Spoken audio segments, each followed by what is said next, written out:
조금 더 세월이 흐르면 내 마음을 깨닫는 날도 오겠지. 그런 날이 오면 나처럼 되지는 않길 바란다.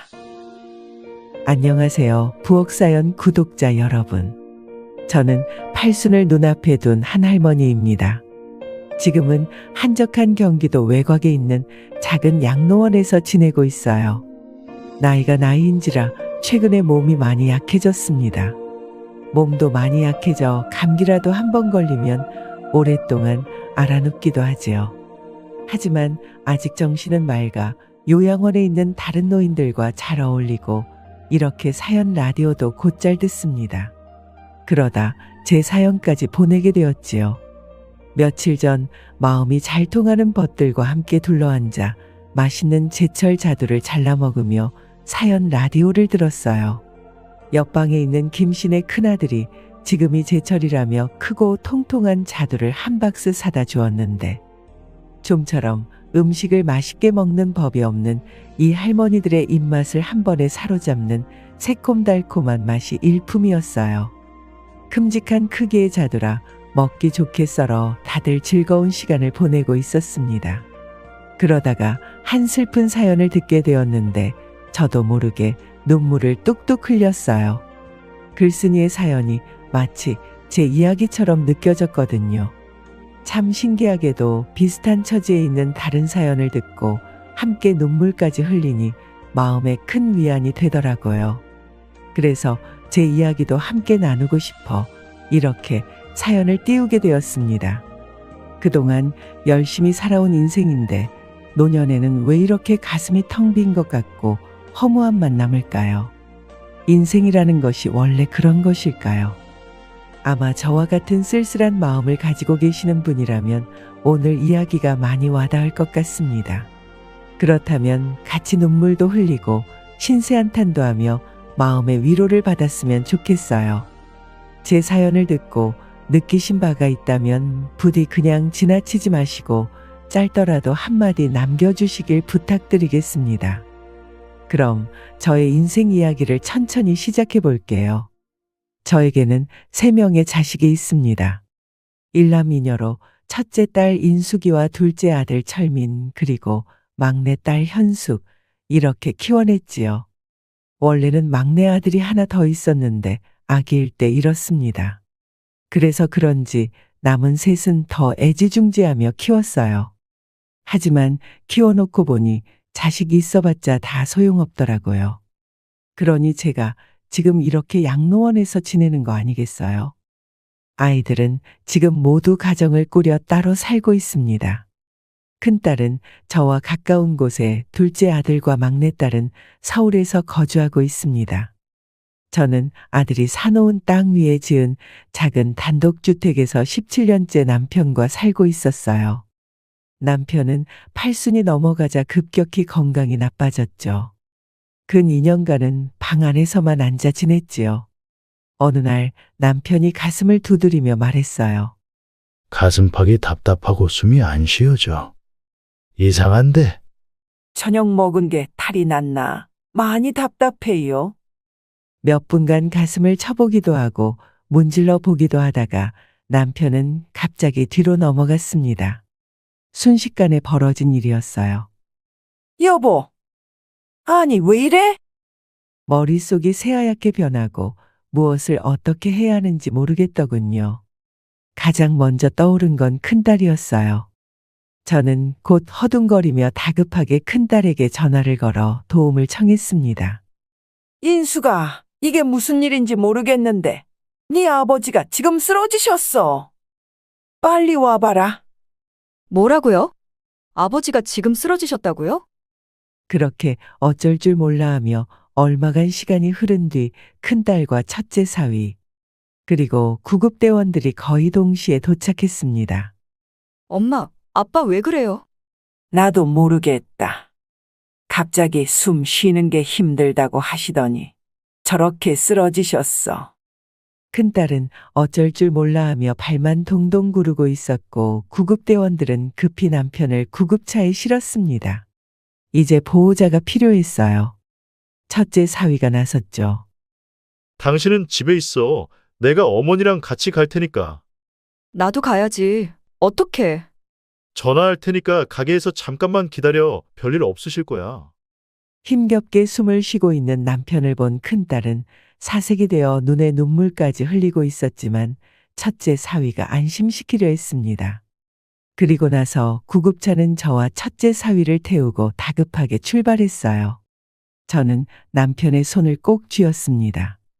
불길한 예감에 눈에서는 눈물이 하염없이 흐르고 있었죠. 오늘 저녁까지만 해도 함께 식사하던 남편은 얼굴이 새하얗게 질린 채 눈을 꼭 감고 숨을 몰아 쉬고 있었어요. 아무리 말을 걸어봐도 남편은 대답이 없었습니다. 구급대원이 급하게 응급조치를 했지만 별 소용이 없는 듯 했죠. 여보, 눈 좀 떠봐요. 괜찮으실 거예요. 장인어른, 제 말 들리세요? 하지만 저는 남편의 손에서 점점 힘이 빠져나가는 것을 느꼈어요. 얼른 그 손을 쥐어 올렸지만 남편은 반응이 없었죠. 구급차 안은 더욱 다급해졌습니다. 제가 손을 놓치자 남편의 손이 맥없이 떨어졌습니다. 마지막 숨이었죠. 저는 짧은 작별 인사도 하지 못한 채로 남편의 마지막 순간을 지켜보게 되었습니다. 세상에, 여보, 정신 차려. 그렇게 허망하게 떠나버린 남편의 죽음을 받아들이기 힘들었어요. 서울에 살고 있는 둘째 아들과 막내딸도 급히 내려왔죠. 모두 너무나 갑작스러운 죽음에 깊은 슬픔에 잠겼습니다.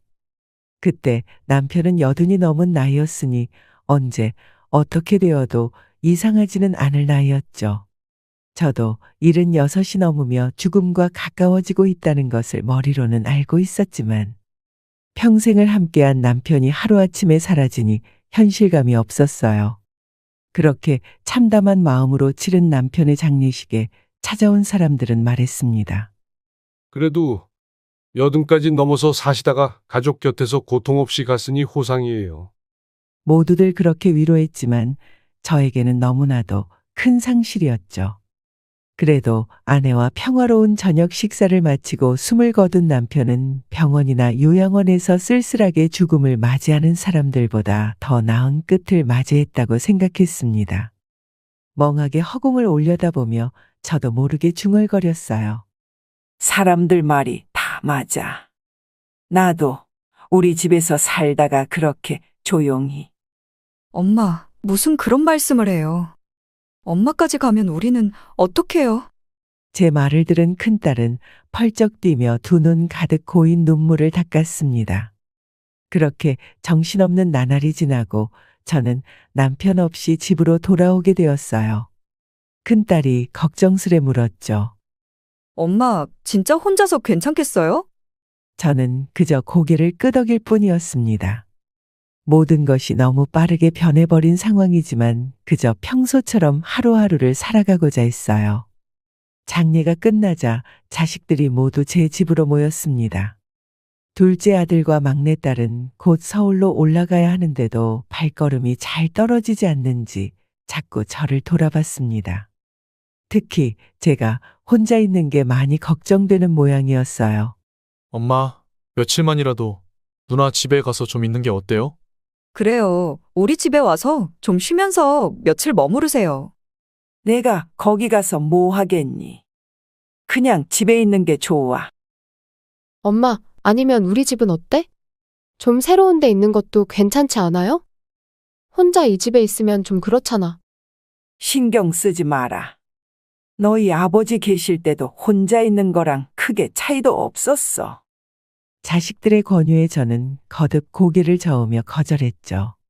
저처럼 기운이 빠질수록 새로운 환경에 적응하는 게 쉽지 않은 일이라는 건 아마 많은 분들이 공감하실 거라고 생각합니다. 낯선 자식들 집에 가는 것보다는 익숙한 집이 더 좋았어요. 더 이상의 변화는 원치 않았습니다.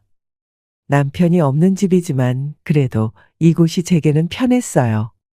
남편의 유품들을 정리하고 그가 지내던 방을 싹 비워놓으니 집이 무척 넓게 느껴졌습니다.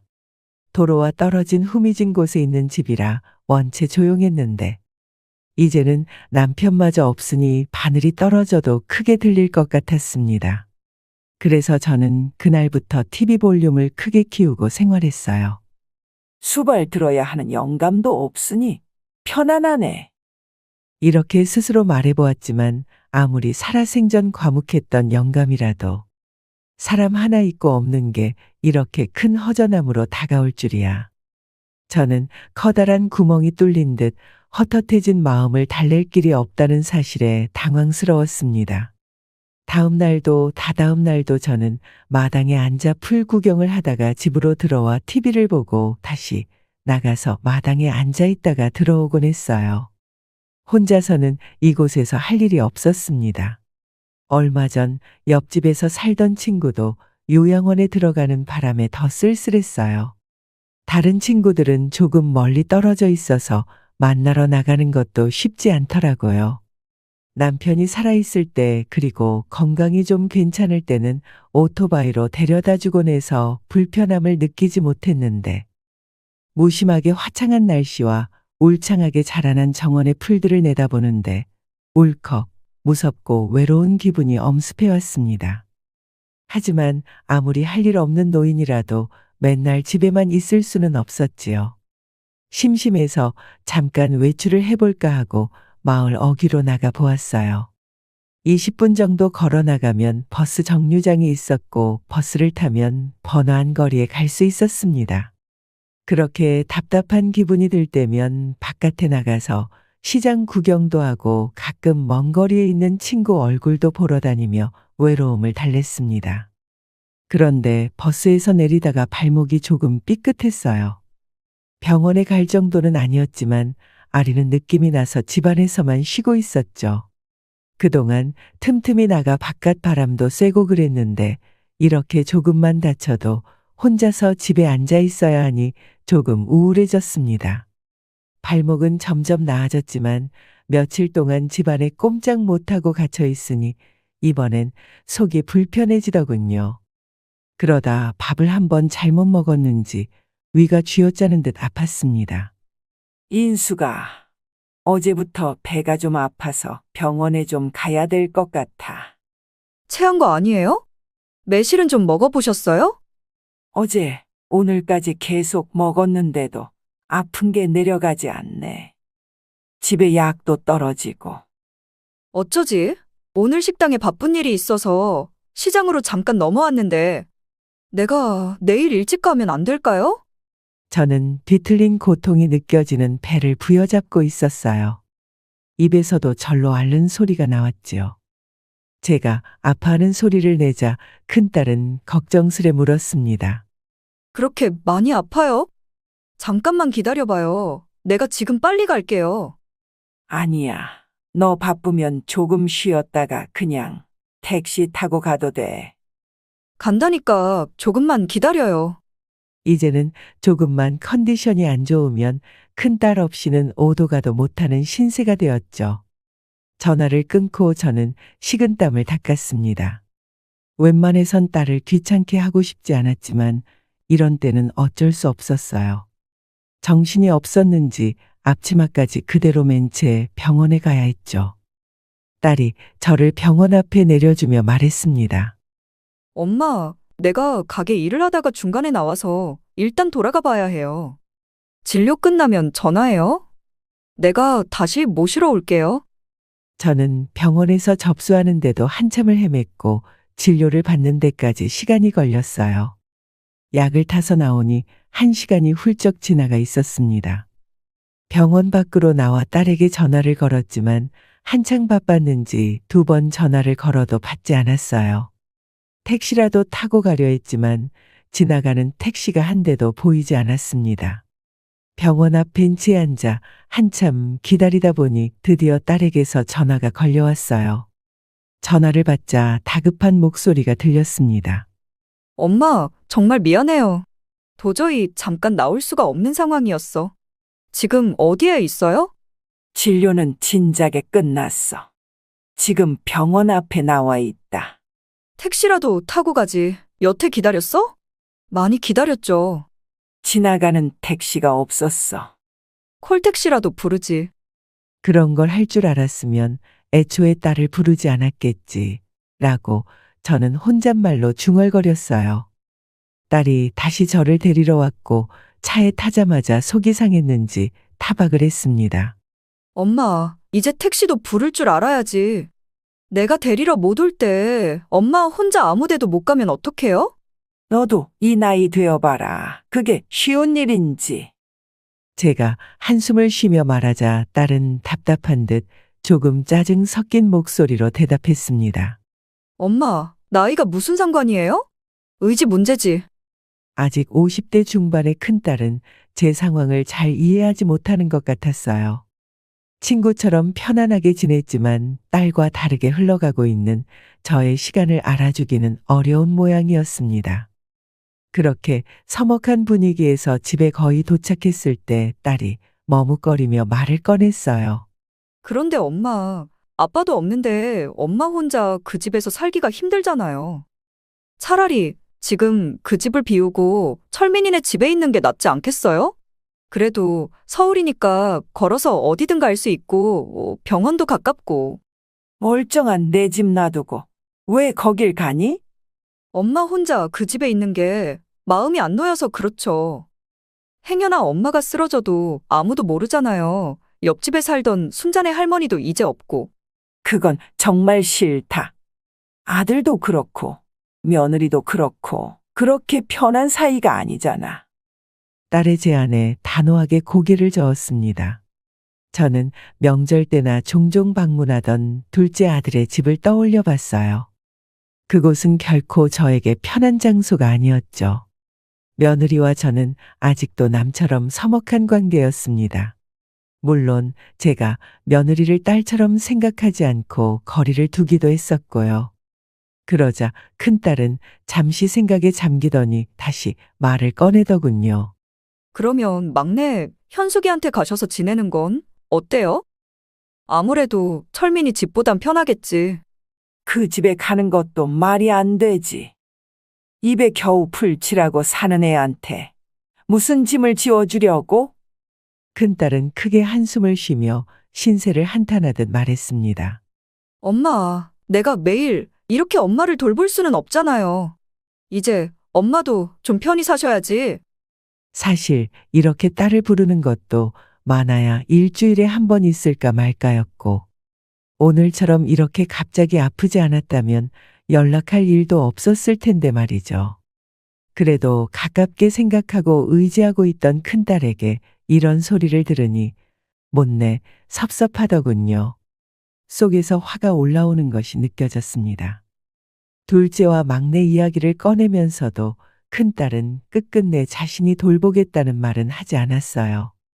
딸마저도 먹고 사는 게 바쁘다 보면 이렇게 야박해지는 걸까요? 씁쓸한 생각에 잠겨 있는 저에게 큰딸은 마지막으로 이렇게 이야기하더군요. 이제는 나한테 전화하실 필요 없어요. 내가 다음엔 택시 불러드릴 테니까 택시 타고 다니세요. 그래, 알았다. 식당도 바쁜데 어서 들어가 봐. 딸의 수긍하는 모습을 보며 저는 집으로 돌아왔습니다. 결국 이러니 저러니 해도 제 집이 제일 좋았어요. 언제 죽을지는 모르겠지만 이곳에서 자유롭게 그리고 평온하게 지내다가 눈 감는 것이 저희 소원이었죠. 그러나 그 바람이 이루어질 수 없게 되었어요. 통 연락이 없던 둘째 아들의 갑작스러운 전화는 저를 당황하게 했습니다. 10여 년 전 이곳에 땅을 사놓으며 아들은 오랫동안 팔 일은 없으니 이곳에 집을 지어서 돌아가실 때까지 편하게 살라고. 그렇게 말해 저희 부부는 가지고 있던 아파트를 팔고 이 땅 위에 작은 주택을 지었습니다. 그런데 갑자기 땅을 팔아야 한다니. 집은 어떻게 하라는 걸까요? 엄마, 수연이가 미국에 좀 더 있고 싶다고 해요. 그리고 지금 계시는 그 땅도 이제 가격이 많이 올라서 이번에 좀 팔아야 할 것 같아요. 아니, 그럼 집은 어떻게? 집도 비워줘야죠. 그래서 전화드린 거예요. 연세도 있으신데 아버지처럼 쓰러지시면 큰일 나잖아요. 이제 누나네 집에 들어가시는 게 좋을 것 같아요. 아들은 대수롭지 않은 일인 듯 살던 집을 비우고 큰딸 집으로 들어가라고 말하더군요. 너무나 갑작스러운 소식이 저에겐 청천벽력처럼 느껴졌지만 아들은 신경도 쓰지 않은 듯 했습니다. 그게 갑자기 무슨 말이냐. 이 집은 네 아빠랑 내가 아파트를 팔고 지은 집인데 이제 와서 어디에 팔고 이사를 가라는 소리야. 그 집 팔아도 돈 안 돼요? 조그맣고 오래된 집인데 가치가 없죠. 그냥 비워주시기만 하면 돼요. 아들이 단칼에 냉정하게 말하자 저는 씁쓸하게 웃으며 말했어요. 가치가 없다니. 오래된 집에서 이 엄마가 살고 있잖니. 엄마, 진짜 왜 그래요? 그 땅은 살 사람 나타났을 때 팔아야죠. 묵힐 만큼 묵혔다고요. 아들은 세상 물정 모르는 제가 한심하다는 듯 한숨을 쉬며 대답했습니다. 저는 할 말이 없더군요. 땅의 주인은 아들이었고 집도 제가 돈을 댔지만 서류상 명의는 아들이었어요. 그게 아니라고 하더라도 아들과 법적으로 싸울 수는 없는 일이었습니다. 아무리 그래도 그렇지. 자신을 키운 이 엄마를 귀찮은 짐 치우듯 치워버리는 아들의 태도에 서러움이 몰려왔지만 애써 참으며 다시 물었죠. 인숙이하고는 얘기가 된 거야. 누나한테는 내가 얘기할 테니까 그건 신경 쓰지 마세요. 엄마도 이제 옆에 누군가가 있어야죠. 몇 달 뒤 저는 결국 그 집에서 쫓겨나 큰딸 집으로 들어가게 되었습니다. 큰딸이 말했죠. 엄마, 앞으로는 이 방에서 지내세요. 딸은 얼마 전 외동아들을 결혼시키고 사위와 함께 둘이서 살고 있었습니다. 2층 건물 중 1층은 식당이고 2층이 주택이었죠. 저는 손자가 쓰던 방에서 지내게 되었습니다. 딸 내외는 거의 모든 생활을 1층 식당에서 했고 저녁에 잘 때만 2층으로 올라왔어요. 처음에는 저 살던 집이나 이곳이나 크게 다르지 않다고 생각했지만 얼마 지나지 않아 2층은 저처럼 발목과 무릎이 약한 노인에게는 얼마나 열악한 환경인지 깨닫게 되었죠. 엄마, 식사하셔야죠. 지금 1층으로 오세요. 저는 전화를 끊고 한숨을 푹 쉬었어요. 1층이 식당이기 때문에 식사 때마다 계단을 내려갔다 올라와야만 했죠. 무릎이 아파서 평지도 겨우 천천히 걸어 다니는 저에게 계단은 커다란 난관이었어요. 끼니 때마다 앓는 소리가 저절로 나왔습니다. 평지에서만 생활하던 노인이 하루에도 몇 번씩 계단을 오르락내리락 하는 것은 쉬운 일이 아니었죠. 하지만 몸이 힘든 것은 마음이 힘든 것에 비해선 아무것도 아니었습니다. 나는 그냥 없다고 생각하고 편히 지내. 밥도 세끼 모두 안 먹어도 되니까. 너희 먹을 때 숟가락만 올릴게. 아니에요. 장모님. 편하게 지내세요. 그래도 유순한 성격이었던 첫째 사위는 늙은 장모가 불편해하지 않도록 최대한 신경 썼지만 그래도 불편한 마음을 숨기는 게 어디 쉬운 일인가요? 늦은 밤 거실에 나왔다가 열린 방문 사이로 들려오는 딸과 사위의 대화를 우연히 듣게 되었어요. 아니, 도대체 언제까지 이렇게 살 건데? 나 솔직히 말하면 진짜 불편해. 있는지 없는지도 모르게 계시는데 뭐가 불편해? 그건 당신한테나 그렇겠지. 당신은 우리 엄마 모시고 살라고 하면 안 불편하겠어? 집에서 좀 쉬어야 하는데 그렇게 안 되잖아. 힘들다 이야기하는 사위의 말에 딸은 깊은 한숨을 쉬었죠. 그럼 나보고 어떡하라는 거야? 오갈 데 없는 엄마를 그냥 내쫓으라는 거야? 장모님이 왜 오갈 데가 없어? 자식이 뭐 당신밖에 없어. 그동안 가까이 산다는 이유로 장모님이 무슨 일만 있으면 우리가 나서서 다 챙겼잖아. 처남이랑 처제랑은 도대체 뭐 했냐고? 딸이 아무 말도 못하자 사위는 더 열을 올리며 이야기하더군요. 장인어른이 돌아가셨으니 이제 장모님은 나머지 자식들이 챙길 차례 아니야? 나도 그렇게 생각하지. 하지만 당신도 철민이 와이프 성격 알잖아. 자기는 그런 거 못한다고 칼같이 거절하고 막내도 지금 사정이 많이 안 좋다고 하는데? 이제 참을 만큼 참았어. 내일 당장 처남한테 전화해. 장모님은 하나밖에 없는 아들이 모셔야 할 거 아니야? 조심성 없이 오가는 대화에 저는 더욱 조용히 숨을 죽였습니다. 제가 듣건 말건 상관없는 것처럼 부부의 대화 소리는 갈수록 커졌어요. 애초에 장모님이 살고 계신 그 집, 그 땅을 홀랑 팔아버리는 아들이 세상 천지에 어딨냐고. 자기들이 책임질 것도 아니면서 이렇게 떠넘기듯이 장모님을 보내버리면 그냥 그걸로 끝이야? 사위가 열을 내며 이야기하자 결국 딸도 맞장구 치기 시작했습니다. 그러게, 그건 나도 진짜 어이가 없어서. 아무튼 우리도 할 만큼 했으니까 당장 어머니 모셔가라고 해. 그래, 알겠어. 내일 내가 얘기해 볼게. 다음 날 큰딸이 둘째 아들에게 전화를 걸어 저를 데려가라고 했습니다. 통화는 1시간 가까이 길어지다 나중에는 목소리도 커졌어요. 들어보니 둘째가 저를 데리고 가겠다고 말한 모양이더군요. 아이들이 그렇게 정했다고 하니 저는 안 가겠다고 할 수 있는 처지가 아니었습니다. 사위가 불편하다는데 버티고 있을 수가 있겠나요? 결국 제 의견은 단 한 번도 묻지 않은 채 아들 집으로 가는 것이 정해졌습니다. 딸은 애써 웃어 보이며 제 손을 잡고 말했어요. 엄마, 자식들이 여럿이니까 이 집 저 집 돌아가면서 살아보시면 좋지 뭐. 명절엔 내가 둘째네 집으로 찾아갈게요. 애처로운 딸의 말에 여러 말 하지 않고 그저 그러마했습니다. 그렇게 저는 짐짝처럼 다시 이 집에서 저 집으로 옮겨졌습니다. 큰 아이 말처럼 자식이 셋인데 큰딸이랑 지내봤으면 둘째 아들이랑 지내보는 것도 괜찮겠지 라고 생각하며 애써 서운한 마음을 다독이고 또 다독였어요. 아이들은 제 얼굴에서 편안한 미소가 이미 오래전에 사라졌다는 걸 알아채지 못했습니다.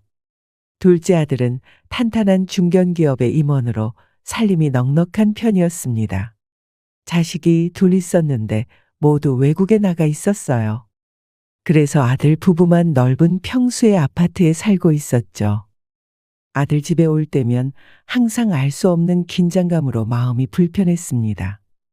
먼지 하나 없이 모든 것이 완벽하게 정리된 아들의 집에서는 마치 제가 불청객이 된 것 같은 기분이 항상 느껴졌거든요.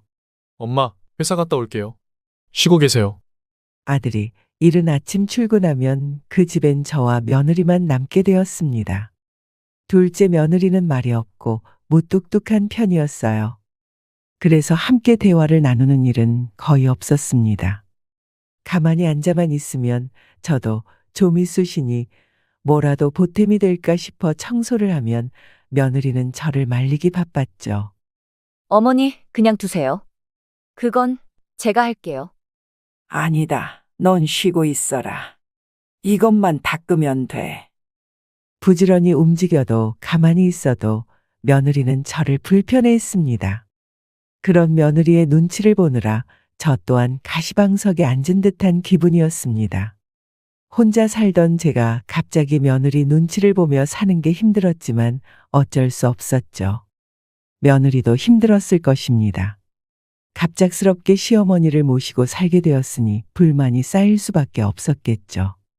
아들이 출근하면 대충 때우던 식사도 제가 있으니 제대로 차려야 했고 소파에 편히 앉아 TV를 보는 것도 쉽지 않았습니다. 애초에 이렇게 지내는 것이 평탄할 것이라고 생각하지 않았습니다. 딸과 사위도 불편해하는데 며느리라고 시어머니를 편히 모실 수는 없었겠죠. 주말 아침 며느리가 보이지 않자 저는 아들에게 물었습니다. 수연이 애미는 어디 갔니? 잠시 친정에 좀 다녀온다고 했어요. 며칠 있다가 온대요. 그 대답을 듣자 대충 상황을 알 것 같았습니다. 아무리 조용히 지내려고 눈치 보고 조심해도 어쩔 수 없는 모양이었어요. 그렇게 가버리면 이제 어쩌라는 걸까요? 며느리와 편하게 지낼 수 있는 방법이 있기는 한 걸까요? 며칠 생각해 보니 알겠더군요. 제가 아무리 잘해보려고 노력해도 소용없는 일이라는 것을요. 함께 지내는 것 자체가 문제인 거지 함께 지내면서 잘 지내는 방법 따위는 없었습니다. 아들은 그날 오후에 며느리와 전화로 다투는 소리가 들렸어요. 엄마가 환자도 아니고 당신이 무슨 시중을 들었다고 그러는 거야? 나는 일하느라 어쩔 수 없었던 거지. 막내, 참, 말이 되는 소리를 해. 거기 사정 뻔히 아는데 어떻게 모시고 가라고 해? 얼른 돌아와. 내가 엄마 밥은 또 어떻게 차려드리냐? 며느리가 하는 소리는 들리지 않았지만 듣지 않아도 알 것 같았죠. 제가 천지분간을 못하는 갓난쟁이도 아닌데 다들 이 늙은이를 돌보는 것이 힘들어 누구든 데려가길 원하는 것 같았습니다. 손이라도 보태고 싶어 집안일도 열심히 해보아도 결국 저는 애물단지가 된 기분이었. 막내야, 네가 어머니 모시고 가라. 결국 아들이 막내딸에게 전화를 걸었습니다. 한동안 아들과 막내딸이 투닥투닥하는 통화 소리가 들리더군요. 수연 엄마도 오죽했으면 그랬겠냐? 그래도 아들인 나보다 딸이 낫지 않겠어? 네가 엄마 좀 모셔가. 아무리 막내라도 자식 된 도리는 해야 할 것 아니야. 그렇게 한참을 더 통화하더니 결국 이번 주말에 둘째 집으로 모두 모이기로 했다고 하더군요. 모이게 된 이유는 단 하나, 저를 누가 데려갈 것인가에 대한 결정이었죠. 그곳에서 저는 꿔다 놓은 보릿자루처럼 앉아 있었습니다. 눈빛은 텅 빈 채로 허공을 바라보고 있었고 눈에는 눈물도 말라붙은 듯 허무했죠. 자식 셋은 저를 뒤에 앉혀놓고 저들끼리 열심히 서로의 탓을 했습니다. 차라리 이럴 때는 나이가 많이 먹어 귀라도 잘 안 들리면 좋을 텐데. 이렇게 마음에 상처가 되는 말들은 왜 이렇게 선명하게 들리는지 모르겠어요. 올케는 진짜 너무한 거 아니야? 하나밖에 없는 며느리가 되어가지고 어떻게 시어머니가 불편하다고 홀랑 집을 나가버려? 어머니 성격에 힘들게 하는 것도 없었을 텐데. 그러니까 말이야. 요즘 세상 참 좋아졌다. 그렇지? 그렇게 쉬우면 네가 하면 되겠네. 뭐? 또 그 소리야? 그러면 오빠가 생활비 다 대줄래? 생활비 주면 엄마 네가 모셔갈 수 있냐? 뭐라고? 아니, 애초에 형부 때문에 이렇게 된 거잖아. 그 넓은 2층짜리 집에서 엄마랑 사는 게 도대체 뭐가 불편하다고 그래? 너는 살아보지도 않고 뭐가 그렇게 편하다는 거야? 지금까지 아무것도 안 한 주제에 이제 와서 내 남편 탓을 해? 그동안 가까이 산다는 이유로 엄마에 관한 모든 일은 다 너네 형부가 처리했는데 이제 와서 형부 탓하는 건 염치 없는 거 아니니? 그러는 나는 그동안 엄마한테 들어간 돈 다 내가 냈다. 나도 할 말은 있어. 자식들은 서로 싸우기 시작했습니다. 저는 그저 가만히 앉아 지켜볼 수밖에 없었어요. 점점 자식들 다투는 소리도 멀어져 갔고 세상 모든 게 다 싫었습니다. 무엇보다 자존심이 너무 많이 상했어요.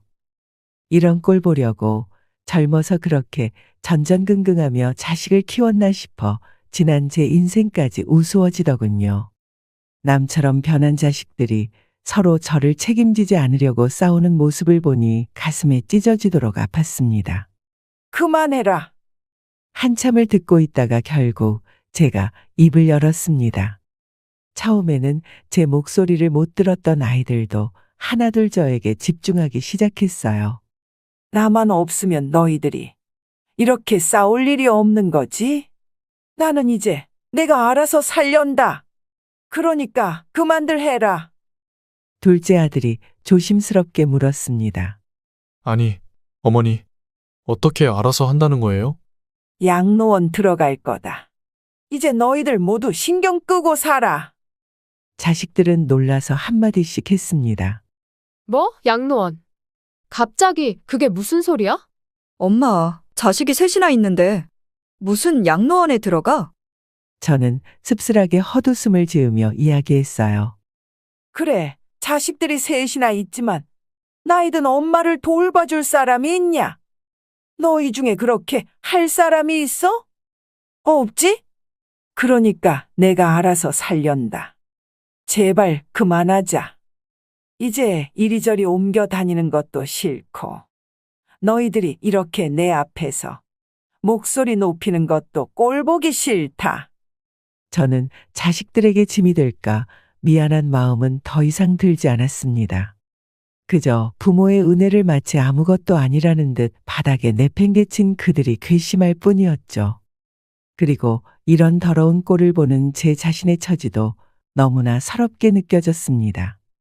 나도 내 늙은 몸뚱이 의탁해서 너희들 힘들게 하기도 싫고 이렇게 싸우는 모습을 보는 것은 더 싫다. 그동안 살면서 모아둔 돈으로 양로원 들어갈 거고 둘째에게 집 한 돈도 받을 거야. 이 돈으로 양로원에서 지내다가 부족하면 그냥 이 세상 떠나련다. 이제 미련도 없고 노인인 내가 이승에서 할 수 있는 것이라곤 하나 없으니 저승에서 할 일을 찾아보는 게 맞을 것 같다. 그러면 나도 더 이상 이런 꼴 안 보고 살 수 있겠지. 제가 말을 마치자 한동안 말이 없던 자식들은 다시 싸우기 시작했습니다. 그러니까 언니가 잘 모셨으면 됐을 거 아냐? 엄마 입에서 왜 이런 말이 나오게 해? 막내딸이 소리쳤습니다. 너는 한 번도 엄마랑 살아본 적도 없으면서 왜 우리한테만 일방적으로 모시라는 거야? 넌 자식 아니야? 첫째 딸이 맞받아쳤습니다. 막내, 너는 돈 없는 게 벼슬이냐?